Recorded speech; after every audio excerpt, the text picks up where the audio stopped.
Hi everyone. Hope you've had a great week. I'm on my back deck enjoying a beautiful morning. If you know me, you know I'm a reader. I like to read a lot. I have quite an extensive library. I find reading very relaxing.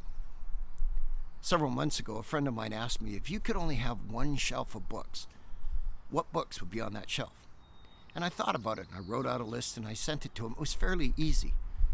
Then a couple of weeks ago, I was reading an author who said, if you were on a desert island and could only have 5 books, what 5 books would you take with you? So, here are my 5 books. I start with my Bible.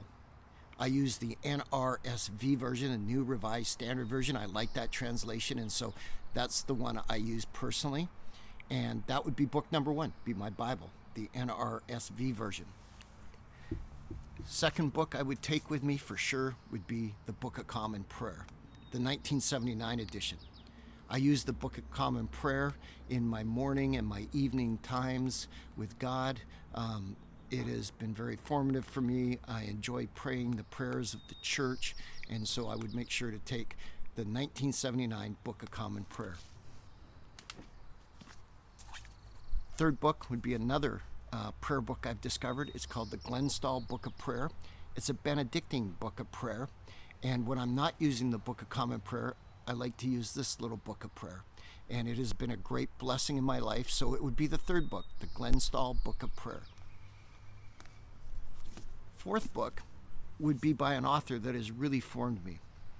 Dallas Willard is his name, and he has formed my thinking, my theology. He has formed me spiritually, and so his classic book, The Divine Conspiracy, would be my fourth book. I try to read this book slowly once a year.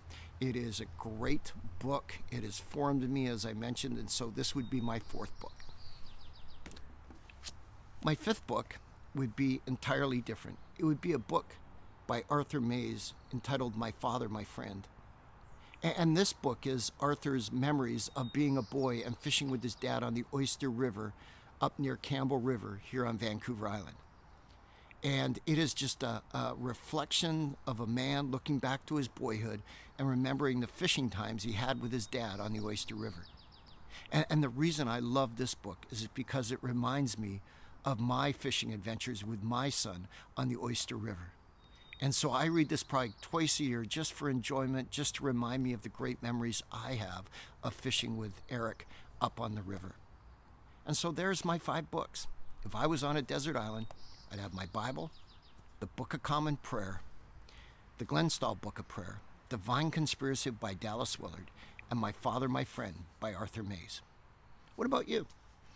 If you were on a desert island, what books would you take with you? I hope you have a great Saturday. We'll see you online tomorrow, SandridgeBaptistChurch.org, 10 a.m. Have a great day. Blessings.